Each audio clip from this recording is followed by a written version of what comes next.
कांदा हे आपल्या देशातील एक अत्यंत महत्त्वाचं पीक. अनेक शेतकऱ्यांचा संसार, प्रपंच, त्यांच्या मुलांची शिक्षण, मुलींची लग्न, सर्व आर्थिक व्यवहार या पिकावर अवलंबून असतात. याच कांद्याच्या पिकाच्या रोजगारावर अनेक मजुरांची घरं चालतात.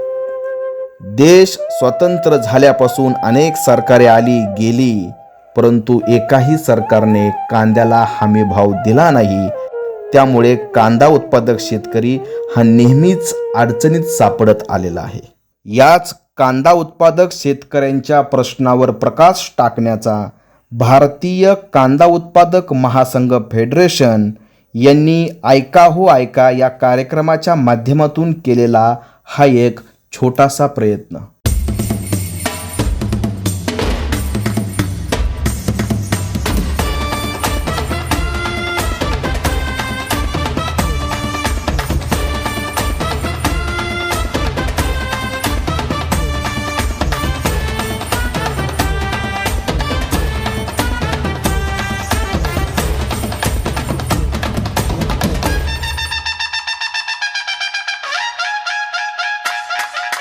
नमस्कार रसिक प्रेक्षकांनो, ऐका हो ऐका आजच्या या सदरामध्ये मी नवनाथ ढमे आपलं सहर्ष असं स्वागत करतो.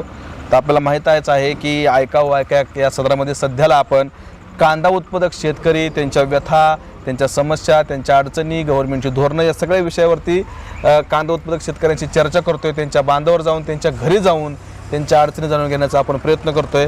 तर आज आपण आलेलो आहे एका अशा प्रगतशील आणि अत्यंत हुशार शेतकऱ्यापाशी. तर सर, सर्वप्रथम तुमचं नाव आमच्या रसिक प्रेक्षकांना सांगा. माझं नाव वामन बापूराव कळसकर. नमस्कार. वामन बापूराव कळसकर, मुक्काम पोस्ट तांदळी, तालुका शिरूर, जिल्हा पुणे येथील शेतकरी आहोत. त्यांच्या आपण आता घरी आलेलो आहोत. आता काय एकंदरीत ह्या कांदाच्या पिकाबद्दल किंवा याच्या भावाबद्दल ह्याच्याबद्दल एकदा आमच्या प्रेक्षकांना किंवा शेतकऱ्यांना सांगा तुमचा अनुभव. माझा अनुभव असा आहे, 1 वर्ष जर बाजार मिळाला तर 2 वर्ष सलग बाजार भेटत नाही भेटत बाजार. आणि त्याच्यामुळं अलीकडं काय झालेलं आहे, मजुरी खर्च वाढत चाललेला आहे. सुरुवातीला मी ज्यावेळेस कांदा करत होतो त्यावेळेस खर्च कमी होत होता, त्यामुळे जरी बाजार कमी भेटला तरी परवडत होतं. बरोबर. परंतु आता सध्या मजुरीचे दर वाढलेत, खताच्या किमती वाढलेत. जी गोणी 500-400 रुपयाला भेटत होते आता ते 1800-2000 रुपयाला भेटते. बापरे. त्याच्यामुळे आणि मजुरीचा जर लागड खर्च जर पाहिला तर 1400-14,000 रुपये लागडीला जातात, 14,000 रुपये काढणीला जातात. म्हणजे 28-30,000 रुपये नुसता काढणीचा आणि लागणीचाच खर्च होतो. एकरी एकंदरीत किती खर्च जातो? एकरी एकंदरीत 75 ते 80 हजाराच्या दरम्यान खर्च होतोय सगळा. म्हणजे आता मुद्दा असं झालाय, तुम्ही 20 वर्षापूर्वी ज्यावेळेस कांदा पीक घेत होता त्यावेळेस हा खर्च निम्म्यापेक्षा कमी होत होता आणि भाव मात्र तोच होता. आज काय झालंय, आज खर्च डबल टिबलने वाढलाय आणि भाव तेवढाच आहे. अजून भाव तेवढाच आहे. 8-9 रुपये आमचा कांदा तयार होतो त्यावेळेस मार्केटमध्ये त्याचा भाव गडगडले जातात, एकदम खाली लेवल येते 8-10 रुपयाच्या आतमध्ये येते. नाही. मग आता हे कधी कधी तर अशी वेळ येते की तुमचं उत्पादन खर्च पण निघत नाही निघत. बरोबर. आता म्हणजे आम्ही अनेक शेतकऱ्यांना भेटलो की हाच प्रश्न कितीतरी शेतकऱ्यांनी आम्हाला मांडला की आमचा गेल्या वर्षीचं उदाहरण सांगितलं की म्हणजे आम्ही पूर्णपणे लॉस गेलो. तुमचं तरी 5 एकर कांदा आहे, आम्ही 15 एकर कांदा असणाऱ्या शेतकऱ्याला भेटलो, 27 एकर कांदा असणाऱ्या शेतकऱ्याला भेटलो, 10 एकर कांदा असणाऱ्या शेतकऱ्याला भेटलो. सगळ्यांची समस्या तीच आहे की आमचा उत्पादन खर्च सुद्धा निघाला नाही. बरोबर. मग आता याला जबाबदार कोण आहे नेमकं, की काय म्हणजे गव्हर्नमेंटचे याला जबाबदार नाही, शासनाची धोरणं. ते थोडस समजून सांगा कसे. शासनाची धोरणं म्हणजे शासनाने याच्यावर माग जे स्वामीनाथन आयोगाने सांगितलं होतं की उत्पादन खर्चाच्या 1.5 तुम्ही बाजारभाव दिला पाहिजे. बरोबर आहे ना. मग याची अंमलबजावणी शासन करत नाही. खूप शेतकऱ्यांना स्वामीनाथन आयोग नेमका काय आहे हेच माहित नाही. फक्त ते गोष्टी होतात. तर आता ते गोष्टी मी सांगितलं की स्वामीनाथन आयोगाने आमच्या प्रेक्षकांना आणि शेतकऱ्यांना पण आम्हाला सांगायचं आहे की स्वामीनाथन आयोगाने असं सांगितलेलं आहे की शेतकऱ्याचा जो पिकाला जो खर्च झालेला आहे त्या शेतकऱ्याला, तर त्या पिकाच्या खर्चाच्या कमीत कमी 1.5 तरी भाव त्या शेतकऱ्याला द्यावा पाहिजे. बरोबर. हा स्वामीनाथन आयोग सांगतो आणि तो लागू करावा असं सर्व शेतकऱ्यांचं मागणी आहे. पण गव्हर्नमेंट ते ऐकत नाही, कुठले असो, मागचा असो पुढचा असो. बरोबर. मग त्याच्याबद्दल आणखीन काय गव्हर्नमेंटची धोरणं कुठली?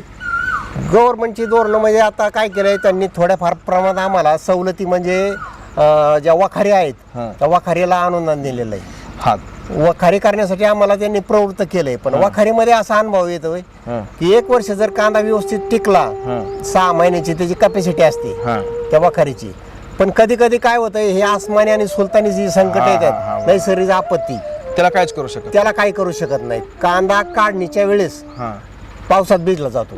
भिजलेला कांदा तो वखारीमध्ये जास्त दिवस टिकत नाही. बरं. म्हणजे वखारी असून सुद्धा त्याचा उपयोग होत नाही. आणि परत घट होती. आणि 6 महिन्याच्या 4 महिन्याच्या कालावधी मध्ये भरपूर प्रमाणात त्याच्या वजनामध्ये नासतूस, सड हे या प्रकारचे संकट त्यामध्ये असतात. घट मोठ्या प्रमाणात होती. ते कांदा उत्पादन म्हणजे ते लहान बाळाचं संगोपन करायचं, त्या पद्धतीनं पार ते बी टाकण्यापासून तर पार रॉप हे करण्यापर्यंत कांदा लागवड असेल, काढणे असेल, फवारणे असेल, खतं असतील, खुरापणे असतील, एवढं नंतर काढणे असेल, मग ते वखरीत टाकणं असेल, आणि एवढं सगळं करून देखील त्याचा भाव ठरवण्याचा अधिकार तुम्हा शेतकऱ्यांना नाही.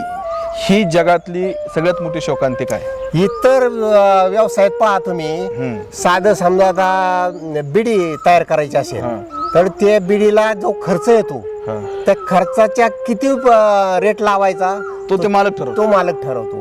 पण शेतकरीच असा आहे की त्याचा उत्पादन खर्च किती होऊ त्याचा भाव ठरवण्याचं काम आहे ना व्यापारी लोक करतात.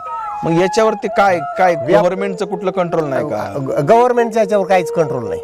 गव्हर्नमेंटने असं केलं पाहिजे, शेतकरी एकतर आहे ना संघटित नाही.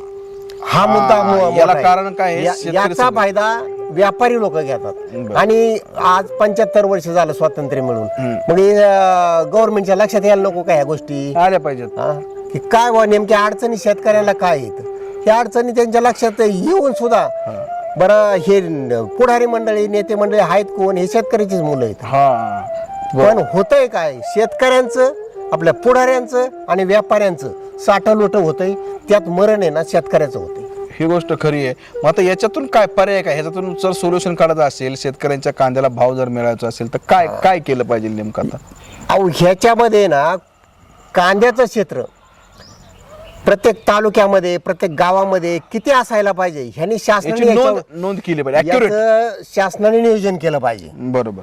तरच ते कांद्याचं थोडं कुठंतरी 2 पैसे शेतकऱ्याला भेटतील. हो. नाही तर बाजार भाव वाढले की अख्खा तालुका कांदाच तांदा. नाही, इस्रायल सारख्या देशामध्ये आहेत ना, ही गव्हर्नमेंटची ही धोरणं आहेत की कुठल्या, म्हणजे समजा ह्या गावाने किती एकर कांदा करावा, कुठलं सरकार ठरवतं, कारण सरकार त्याला भाव द्यायचा असतो. इथं त्याच्यावर कसलंच नियंत्रण नाहीये.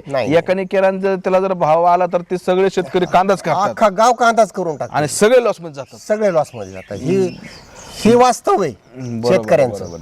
अशा, आणि ते गव्हर्नमेंटच्या याच्यावरती कंट्रोल नाहीये, अजिबात कंट्रोल नाहीये. बरोबर. आणि गव्हर्नमेंटचे काय आणि सांगितलं, थोडंफार बाजार भाव वाढायला लागले की गव्हर्नमेंट वरून निर्यात बंदी करून टाकते. म्हणजे पुन्हा बाजार पाडले जातात. म्हणजे शेतकऱ्यांच्या आणि कितीही आंदोलन करा, काही फरक होत नाही. त्यांना काय त्याचा काही फरक पडत नाही. बरोबर. म्हणजे एक तर भाव तुम्ही देत नाही. अशा प्रकारचं शेतकऱ्याला आहे ना कायमस्वरूपी अनुभव येतो. तरी पण आता शेतकरी तो पेरायचं काही थांबत नाही. त्याला नाही मिळाला बाजार भाव तर पुढच्या वर्षी आशेवर जगतोय. नाही, तुम्ही खूप चांगल्या पद्धतीने याच्यावरती बोललात, खूप चांगल्या तळमळीनं बोललात. तर रसिक प्रेक्षकांनो, आपण इतर मुलाखतीमध्ये जसं पाहिलं तसंच काकांनी देखील अत्यंत तळमळीने त्यांचं मत मांडलेलं आहे आणि अभ्यासपूर्ण मांडलेलं आहे की इकडे स्वामीनाथन आयोगासारख्या अत्यंत महत्त्वाच्या विषयाला यांनी स्पर्श केलेला आहे, जो आतापर्यंत कुठल्याही शेतकऱ्यांना केला नव्हता. कारण बऱ्याच शेतकऱ्यांना स्वामीनाथन आयोग म्हणजे नेमका काय हे सुद्धा माहीत नाही. आज यांच्यामुळे ते रसिक प्रेक्षकांना, शेतकऱ्यांना समजल. तर मला असं सांगायचं आहे की या आजच्या कार्यक्रमाच्या माध्यमातून माझी रसिक आपलं सरकार मायबापला विनंती आहे की हे कांदा उत्पादक शेतकऱ्यांचं दुखणं तुम्ही बघताय, अगदी लागवडीपासून तर नेण्यापर्यंत त्याचं इतकं संगोपन करून पण त्याला जर हमी भाव दिला पाहिजे, त्याचं उत्पादन खर्च निघत नसेल तर ही खूप गंभीर गोष्ट आहे. तर सरकारने याच्याकडे थोडंसं लक्ष द्यावं आणि या कांदा उत्पादक शेतकऱ्यांना कमीत कमी 20 ते 25 रुपये तरी हमी भाव द्यावा, एवढ्या आजच्या कार्यक्रमाच्या माध्यमातून मी सरकारला विनंती करतो.